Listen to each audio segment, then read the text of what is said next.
Isang magandang hapon sa inyong lahat from Finland, mga ka-Gigi!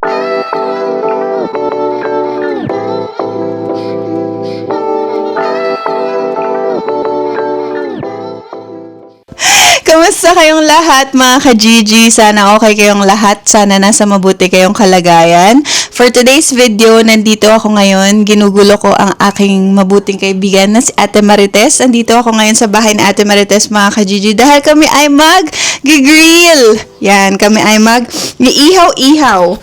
Iihawin namin is beef, lamb, and chicken, mga ka-Gigi. Una, nilabas ni Ate Marites, sabi niya, meron ako dito, nag-defrost ako ng lamb tsaka ng chicken. Sabi ko, sorry ate, hindi ako makain ng lamb. Sabi, ba't di ka kumakain ng lamb? Sabi ko, wala, hindi ko natutunan, mga ka-Gigi, na kumain ng lamb. Kaya, sino sa inyo hindi kumakain ng lamb? Yan, parehas tayo. Hindi talaga kumakain, hindi ko alam kung bakit. Pero, so mga ka-Gigi, ayun na nga, no?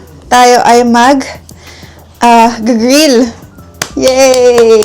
Dahil, mga ka-Gigi, diba, off ko ngayon.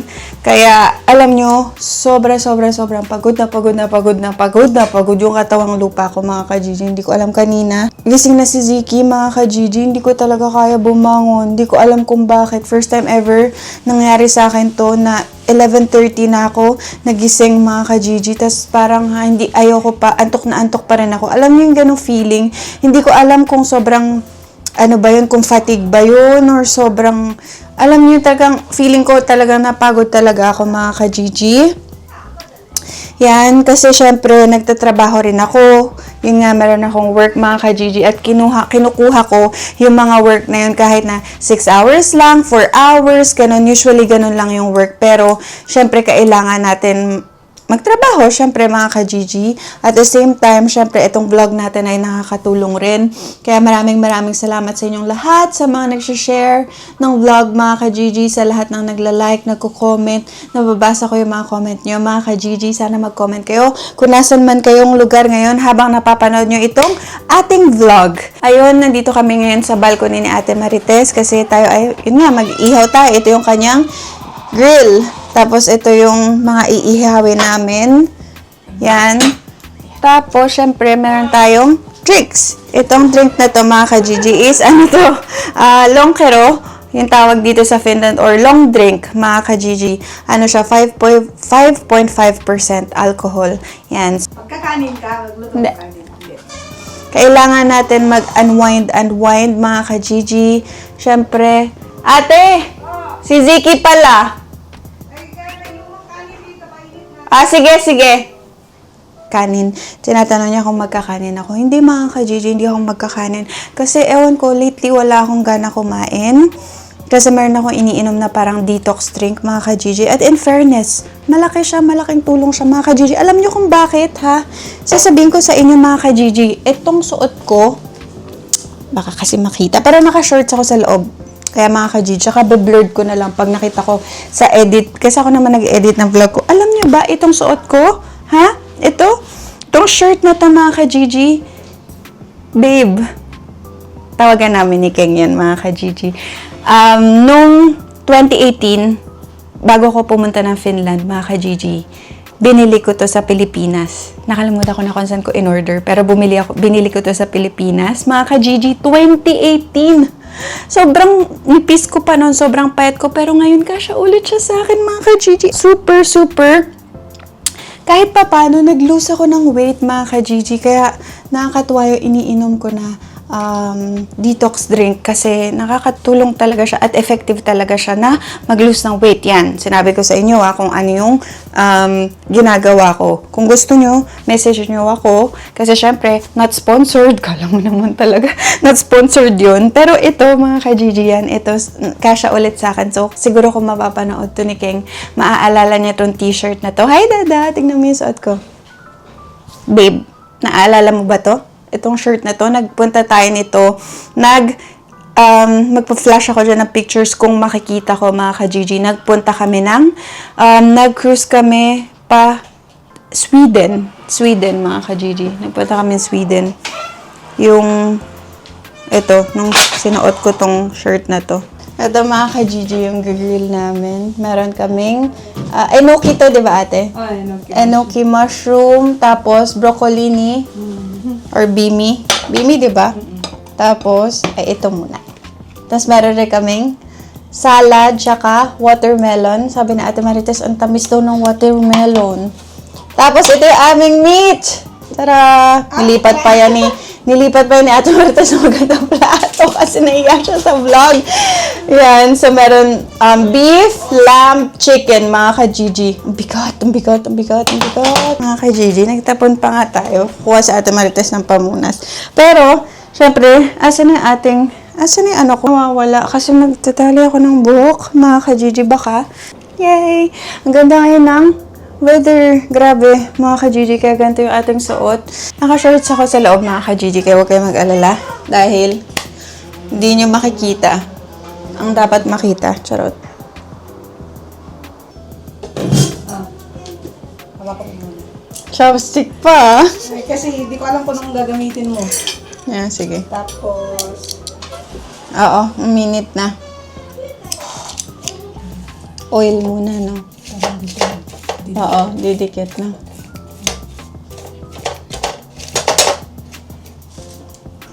Chicken, mga ka-Gigi. No, I'm telling mga ka-Gigi, look, mama's vlogging. Chicken muna, para sa mga bata, mga ka-Gigi. Nasisi watermelon. Tapos, syempre, ito, entrecote, mga ka-Gigi. Diba? Shoal. Beef. Tapos, lamb. Lamb, para kay Ate Marites. Hindi ako makain ng lamb, mga ka-Gigi. Hindi ko alam kung bakit. Sabihin, ang arte naman ni Ethel. Hindi na arte, okay lang. Hindi naman talaga ako makain yun. Ang saya, mga ka-Gigi. Pero syempre ito, electric grill lang to, mga ka-Gigi. Dito sa Finland, pag meron kang balcony, pwede ka mag-grill basta electric. Syempre, yung mga charcoal, wood, yung mga ganon, sa labas na yun, mga ka-Gigi. Pag meron kang own yard, ganon, or merong mga specific place na para mag-grill ka, gamit yun. Kasi bawal yun, mga ka-Gigi, kapag ganito, yung parang kerostalo or ano ba kerostalo in English? Apartment, building. Parang condo yun. Oo, parang condo unit yun. Hindi, bawal yun dito. Ano? Anong drinks ko? Hindi na makaupo si Ate Marites. Aligaga siya, mga ka-Gigi, kasi alam niyo mag-vlog ako. Ayaw niya, nahiya siya. Sabi niya, ano mo yan? Nakakahiya. Madumi yung balcony ko. Sabi ko, ate, okay lang yan. Hindi ka naman i-judge ng mga ka-Gigi. Kasi mga ka-Gigi, diba? Tama ako. Ang mabait kaya ng mga ka-Gigi natin. Hello. Except lang sa mga iba na haters, ganyan. Alam niyo naman, di maiiwasan ng mga haters, mga bashers, yan, kung ano-ano mga sinasabi, anong pinagbibibintang. Parati ko sinasabi sa inyo na stop the hate, spread the love. Ganon. May ganon? May ganon? Ay, ganon. Ganon talaga. Mm-mm. Oo, diba? O, diba? Kita niyo yung grill marks na yarn? Mahina nga lang yung lagay ko. Mahina yan.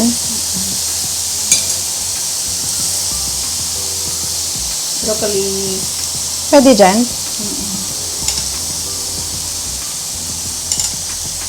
Alam mo, gusto ko to. Dagdagan mo yung chicken. Ako lang yan, no? Oo, kasi malakas sa chicken yung bata ko. Si Georgie.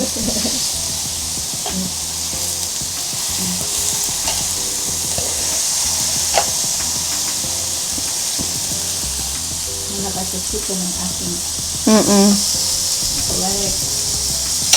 Pero malamig yung ano, malamig yung hangin. No? Malamig ng hangin. Pero sarap kasi naglalaban yung lamig tsaka init.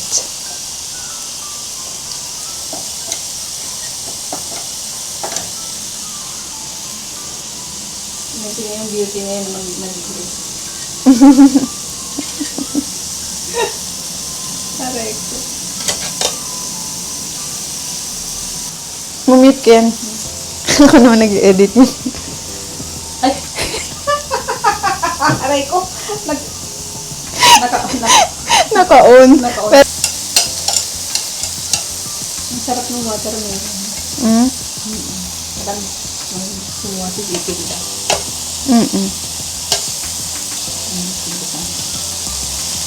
Ito yung lamb. Oo nga. Ano yung healthy. Ayun nga lang. Hindi ate, binalik nga na isikin sa kanya. Loko-loko. Oo. Nilagay sa gitna. Hindi yung gitna yung kinuha niya, tapos kinagatan niya, binalik niya. Aray ko. Siguro kasi wala siyang lalagayan. Ang damit sila. Tamis. Mamapasok ka. Mapasok si Ate Martes, mga kajiji, pakita mo. Ang laki sa oven dun sa loob. Siguro mga 2 weeks ago, no? O 1 week ago? Or 2 weeks ago? Harap? Saan mo binila? Lahat.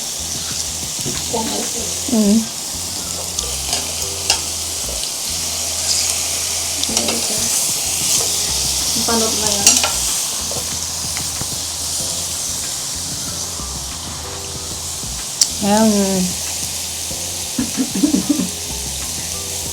Kita na ni panot.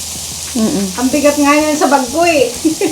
Ayan. Yung watermelon kasi Oo. sa grupo binili. Oo nga, kaya Tapos, nga. naglakad pa ako from bus stop hanggang bahay. Medium yung sa'yo o... Siguro. Huwag mo i-overcook. Reres pa yan, di ba? Hindi mga kahiti. Pero syempre, ang steak. Yes! Kosta Yes, sa Georgie. panarakas.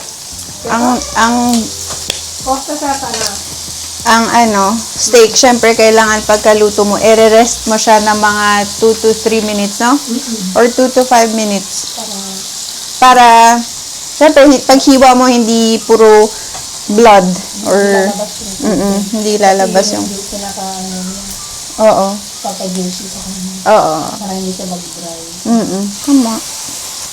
Ganon, mga ka-Gigi. Kaya pahingahin muna natin. Pahingahin muna natin, mga ka-Gigi, bago natin kainan.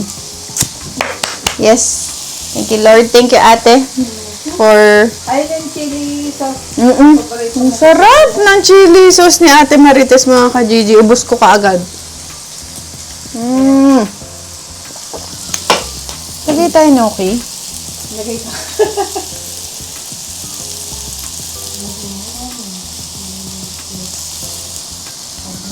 Si Joyce sumusilip na sa pito. Nagugutom na? Nagugutom na yan. Ayun natin na. Servit na na. Puro na ang chicken. Tapos may kanin doon. Painit na lang kay steak. Sige na sa microwave. Sige lang, kumain ka lang. Kain na tayo, mga ka-Gigi. Ito ang aking entrecote. Yummy. Hindi na tayo makakapag-intay sa mga rest na ganun. Hindi na, mga ka-Gigi. Huwag na natin intayin yung mga ganung pangyayari. Charot lang. Gutom yarn. Bango? Thank you. Ate, paabot mo ano mo? Sauce. Hindi ko pa naman to na ano. Hindi natin maiurong yung lamesa. Maiurong natin. Sigurado. Yan o. Yan.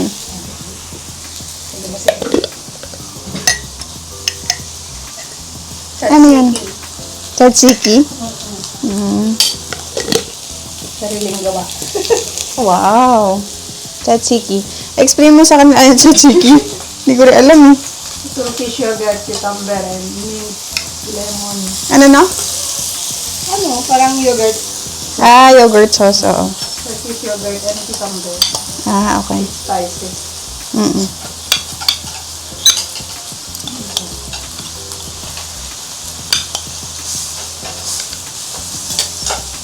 Yun sa hindi pa luto. Okay na yun sa akin. Ayun ako.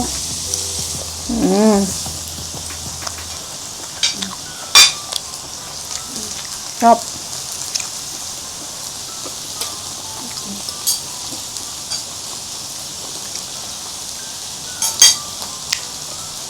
Buti na lang, pero kami off ni Ate Marites, mga ka-Gigi. Nagkatugma rin ang schedule.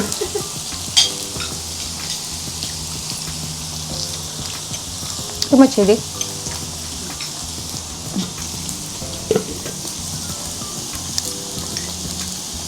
Paubos na yung chili ko, ah. Kailangan mo na ulit gumawa, ah. Nagawa ko pag sa oras ulit. Ubos na yung kimchi mo, eh, no? Kimchi naman. Mga ka-Gigi, si Ate Marites, ang sarap gumawa ng kimchi. Nagtatanong. Kaya na po gagawa.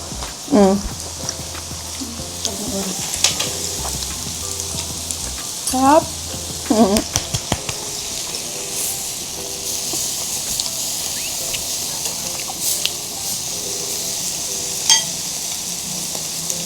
Bakal yun, eh.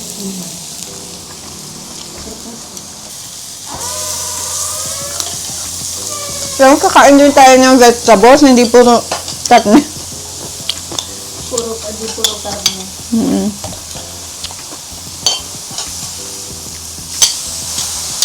Kita ko sa inyo yung isang subo. Diba? Ngayon yung kimasi. Ano kay mushroom? Thank you.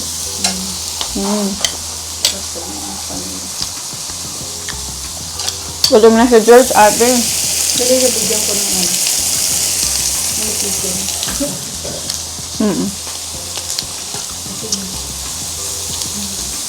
Nagugutom na din.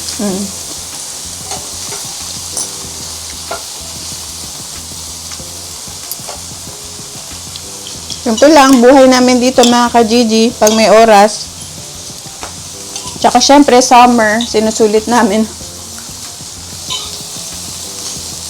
So, magiging ang nanay lagi nagkakat.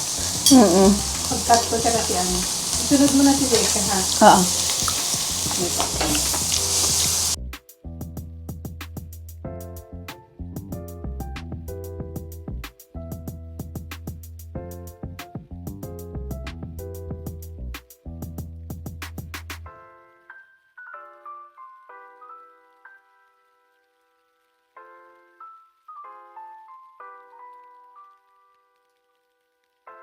Good morning sa inyong lahat from Finland. Kamusta kayong lahat mga ka-Gigi? Sana nasa mabuti kayong kalagayan. So ako mga ka-Gigi, I'm so happy. Like super duper happy ko for today. Ang ganda ng umaga ko kasi si Ziki, first day niya ngayon na pumasok sa daycare ulit after nagbakasyon siya ng more than a month. Hindi siya nag-daycare ng more than 1 month. So ngayon, first day high niya. Yan, so ito yung kinakatakot ko kasi alam nyo, bilang isang ina, bilang isang magulang, talagang parang back to zero kami kasi ayaw na naman niya magpaiwan. Tapos pag sinasabi namin, di ba sabi ko sa inyo, nabanggit ko sa inyo na pagka sinasabing daycare, ayaw niya pumasok mga ka-genius. No, sabi niya, ayaw niya pumasok sa daycare. Ngayon, kinausap ko siya, sabi ko na kailangan niya na bumalik sa daycare, na kailangan niya na mag-school, ganon. Very happy boy siya. Happy boy siya today, mga ka-Gigi. Kaya super happy ko as a mom. Dahil syempre, alam niyo yun, magaan yung araw. Magaan yung kung paano ko siya iniwan. So, parang, syempre, pag iniiwan ko siyang umiiyak or humahabol, syempre, naka-apekto sa mood ko yun. So, hindi ko in-expect na ganun magiging reaction niya. Siguro na-miss niya na rin pumasok sa daycare. Masaya ako, mga ka-Gigi. Pasensya na kayo. Alam ko, para sa inyo, siguro mababaw lang. Pero sa akin, super big deal yun. Dahil si Ziki, usually, pag iniiwan niyo, pagka dinadala namin siya sa daycare, ayaw niya. Talagang, parang ano sa loob niya, mga ka-Gigi. Medyo labag sa loob niya. Pero ngayon, super gaan. Kaya thank you, Lord. Nagpapasalamat ako kasi syempre nag-pray ako na sana wag umiyak si Ziki, na sana maintindihan niya na kailangan niya pumasok sa daycare. Ayun mga ka-Gigi, tapos kinuha ko rin yung iba niyang gamit sa daycare. Inayos ko yung locker niya kasi meron sila dong kung saan yung sinustore or kung saan nilalagay yung mga clothes, extra clothes, jackets, may sabitan sila doon ng mga jackets, ganon. So, inayos ko, ang dami kong inuwing mga damit niya, mga ka-Gigi, mga extra clothes, yung mga pang-winter na hindi pa naman kailangan ngayon kasi summer ngayon dito, mga ka-Gigi. Pero kasi, inayos ko yung bag niya, di ba? Ito, hindi ko talaga inaasahan. So, meron bag doon si Ziki, tapos binuksan ko yung bag niya. Alam niyo ba kung ano laman ng bag? Hindi ko talaga inaasahan, mga ka-Gigi. Papakita ko, flash ko dyan kung ano laman. Punong-puno ng pictures namin, mga ka-Gigi. Picture namin family, picture namin ni King. Hindi ko alam kung bakit binaon niya yun sa bag niya. Naantig ang puso ni Mama. First day, hi, rin pala ni Dada sa work ngayon. Balik na lahat sa trabaho. Back to school na din yung mga estudyante dito, mga ka-Gigi, after vacation. So, back to normal na. Back to reality na tayo, mga ka-Gigi. Ina-update ko si Keng kung nahatid ko na si Ziki, kung kamusta si Ziki, kung kumain na si Ziki, ganon. Sinend ko rin sa kanya na yung laman ng bag ni Ziki na puro pictures namin. Tapos, natawa lang siya, mga ka-Gigi, kasi nakakatawa talaga. Kasi yung picture namin dun is, nakawaki pa. Yung namin ni Keng, yung picture namin doon. Pero meron kami doon puro family picture. Sobrang ganado ko mag-vlog dahil happy tayo. Yan, thank you Lord. Thank you Lord for another day. Sana okay kayong lahat, mga ka-Gigi. Kamusta kayong lahat? Sana hindi kayo nasalanta ng bagyo. Pero alam ko hanggang ngayon meron pa rin bagyo sa atin. Grabe, ang tagal na, mga ka-Gigi. Lalo na syempre meron akong family sa taga-Cainta Rizal ako, mga ka-Gigi. Yan, yung daddy ko, taga-Cainta Rizal siya. Bumabaha doon. Konting ulan lang, mga ka-Gigi, bumabaha na sa area namin. Kaya ang ginagawa namin tuwing bumabaha is nandun kami sa, meron second floor, tas doon kami, tinataas namin lahat ng gamit, ganun. Ganun yung ginagawa namin sa tuwing baha. Sanay na yung mga, yung mga kapamilya ko na kung paano pag merong baha, ililipat yung mga sasakyan dun sa may area na hindi bumabaha kasi dun sa amin mababa talaga, mga ka-Gigi. Kaya yun. Sana hindi kayo nasalanta ng bagyo, mga ka-Gigi. Yan, mag-iingat kayo palagi at sana pag-pray natin na sana tumigil na yung bagyo.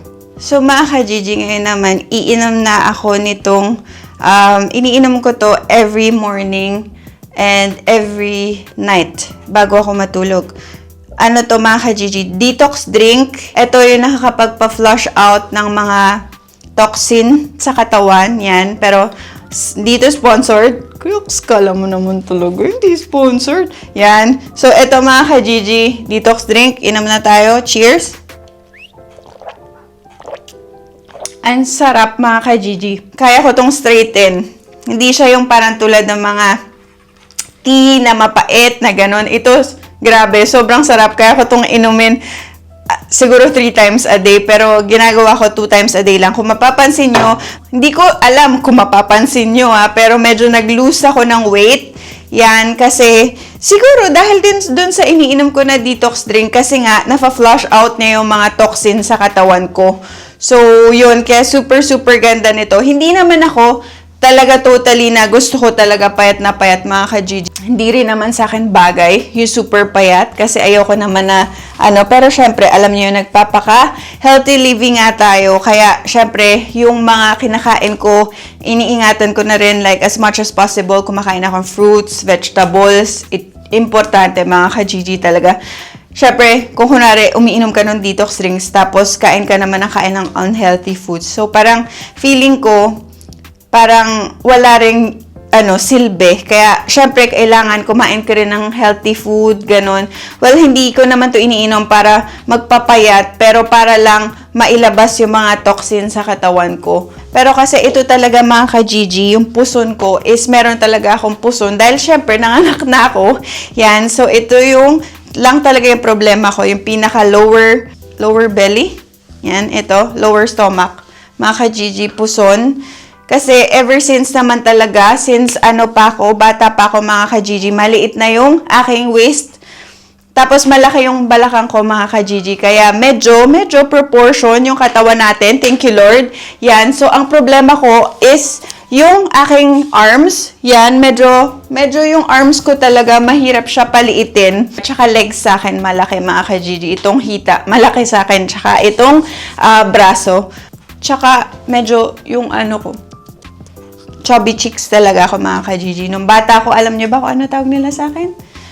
Tambok, mga ka-Gigi. Hazel tambok ang tawag nila sa akin dahil matambok yung aking cheeks. Pero ngayon, medyo nabawasan na siya ng onte kasi nga pumapayat tayo. So, masaya ako ngayon. Masaya ako. Super happy ako sa katawan ko. Super happy ako sa buhay ko.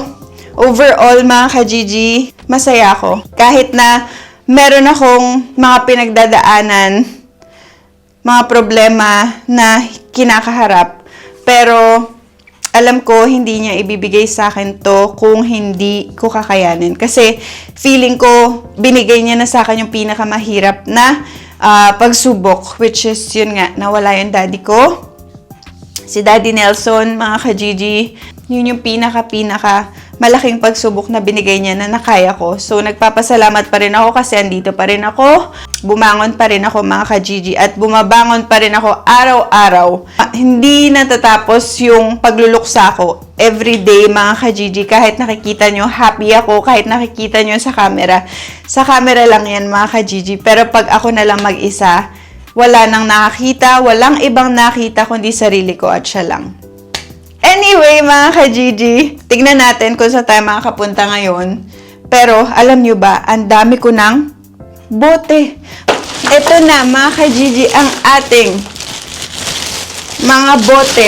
Punong-puno na. Nakabuno na tayo ng isang garbage bag ng mga bote, mga ka-Gigi. Ito. Tara! Yan. So, ibig sabihin nito, alam niyo na kung ano ibig sabihin nito. Ibig sabihin nito ay money. Yan, mga ka-Gigi. So, syempre, the more na bote tayong, the more na makaipon tayong bote, the more na syempre malaki yung kikitain natin. At usually, mga ka-Gigi, yung mapapalitan mo ng pera nito, pwede mo siyang papalitan ng cash, or pwede mo siyang ipangbili. Kunwari, grocery, bigas, ganyan, or ulam, or kahit ano mga ka-Gigi. Basta pwede mo siyang ipambayad sa grocery. Kaya, meron na tayong isang garbage bag ng mga bote. Magbibenta tayo ng bote mga ka-Gigi. Ganun dito sa Finland. Hindi ko alam kung napanood nyo yung vlog ko na yon. Pero, alam nyo mga ka-Gigi dito, nangunguha sila sa mga train. Nag-iikot talaga sila sa buong area sa train, sa bus, sa mga parks. Kasi usually, tinatapon doon, nagkakalkal talaga sila ng basura mga ka-Gigi kasi para makita sila ng bote. Tapos, meron silang dalang plastic, tapos iniipon nila yun. Yun, kaya kasi parang pwede mo yun. Tsaka, okay lang yun dito, manguha ka ng mga bote kasi legal naman yun. Tsaka, wala ka namang tinatapakang ibang tao, kaya okay lang na manguha ng bote kasi para magkapera ka, diba? Extra rin yun na income para magkapera ka or meron ka ipangbili kasi syempre mangunguha ka lang naman ng bote, 'di ba? So, ang ending nun, pera 'yun. Kaya nangunguha talaga sila mga ka-Gigi. Ang tiyatsaga nila. Matyaga sila talaga mag-ano dito. Matyaga sila mag-ikot-ikot mga ka-Gigi para lang makakuha nung na mga bote. Mga ka-Gigi, iniisip ko rin pala kung magpapagupit ako ng hair. Tingnan niyo yung hair ko. Tingnan niyo. Pero kasi dito, super mahal mga ka-Gigi. Kaya, pinapahaba ko na lang yung buhok ko. Wala na nga rin yan kulay eh. Last na pakulay ko sa Pinas pa mga ka-Gigi. 1 year ago na yun. More than a year na. Yan. So makikita nyo, yung kulay ko mga ka-Gigi, bumababa na. Nagkulay ako sarili ko. Pero, ayan, wala na rin.